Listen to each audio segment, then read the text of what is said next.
महिपती महाराजांचा हा पालखी सोहळा ताहराबादवरून निघतो, पंढरपूरपर्यंत येतो। याच्या मागे फार मोठा इतिहास आहे। महिपती महाराजांच्या काळापासून हा उत्सव मोठ्या आनंदाने उल्हासाने सुरू आहे। यावर्षी त्या उत्सवाचं 296 वर्ष आहे।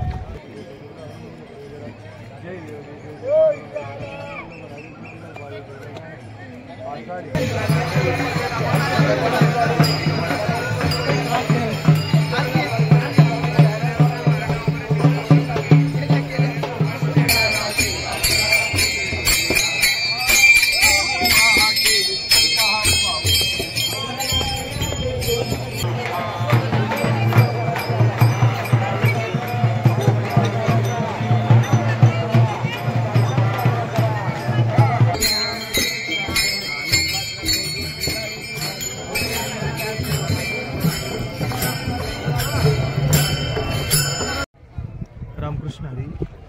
महिपती महाराजांचा हा पालखी सोहळा ताहराबादवरून निघतो, पंढरपूरपर्यंत येतो। याच्या मागे फार मोठा इतिहास आहे। महिपती महाराजांच्या काळापासून हा उत्सव मोठ्या आनंदाने उल्हासाने सुरू आहे। यावर्षी त्या उत्सवाचं 296 वर्ष आहे। महिपती महाराजांनी त्या काळात पत्र लिहून दिलं, कारण की महिपती महाराज थकले होते आणि देवाला विनंती केली की देवा, आता मला काही येणं होत नाही। देवाने महिपती महाराजांना आश्वासन दिलं, महाराज तुम्हाला जरी येणं होत नसेल तरी मी सुद्धा तुमचं हे व्रत भंग होऊ देणार नाही। मी तुम्हाला जरी येत नसेल तरी मी ताहराबादला येईल। म्हणून मग आपल्या वारकऱ्यांची भावना असते की महिपती महाराजांना महिपती महाराजांनी दिलेलं पत्र देवाला वाचून दाखवायचं, आणि मग ती परंपरा आजही सुरू आहे। प्रातिनिधिक स्वरूपामध्ये कोणीतरी येतात वारकरी, भगवंताला म्हणतात आता देवा चला महिपती महाराजांच्या गावाला, आणि मग हा सोहळा दशमीला पंढरपुरात येतो आणि आल्यानंतर तो सोहळा पौर्णिमेपर्यंत, आषाढ पौर्णिमेपर्यंत थांबतो। मग वारकरी येतात, पौर्णिमेपर्यंत थांबतात। पौर्णिमेला गोपाळपूरला येतात। महाराजांची पादुकेला स्नान होतं, चंद्रभागेचं देवाला स्नान होतं। गोपालकाला साजरा केला जातो। काल्याचं थोडंफार छोट्या स्वरूपामध्ये कीर्तन होतं, कारण की सर्वच दिंड्यांचे कीर्तन असतात, त्यामुळे मग अभंग वगैरे म्हणून गोपालकाला साजरा केला जातो। आणि मग पुन्हा दरमजल मुक्काम करत वेगवेगळ्या ठिकाणी पालखी थांबत जाताना जितका लवाजमा असतो तितका लवाजमा नसतो।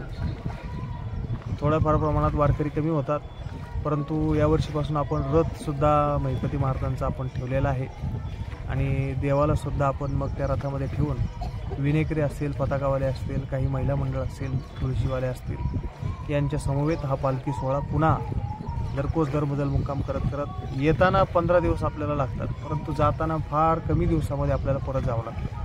कारण की आपला जो पांडुरंग उत्सव असतो, देव येण्याचा उत्सव असतो, तो उत्सव आपला नवमीपासून सुरू होतो। म्हणजे देव बरोबर नवमीला आपण त्या ताहराबादपर्यंत जातो, आणि मग ताहराबादला गेल्यानंतर मग ग्रामस्थ असतील, पंचकृषी असतील, सर्व भाविक असतील, ते आपल्याला महिपती महाराजांचं देवाचं स्वागत वाजत गाजत आपल्याला मग मंदिरापर्यंत आपल्याला देवाला घेऊन जातात।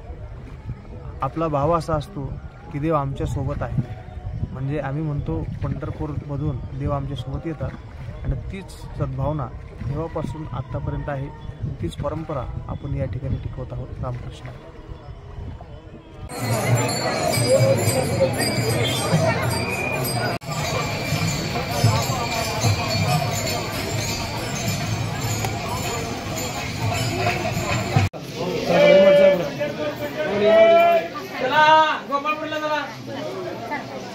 Thank you.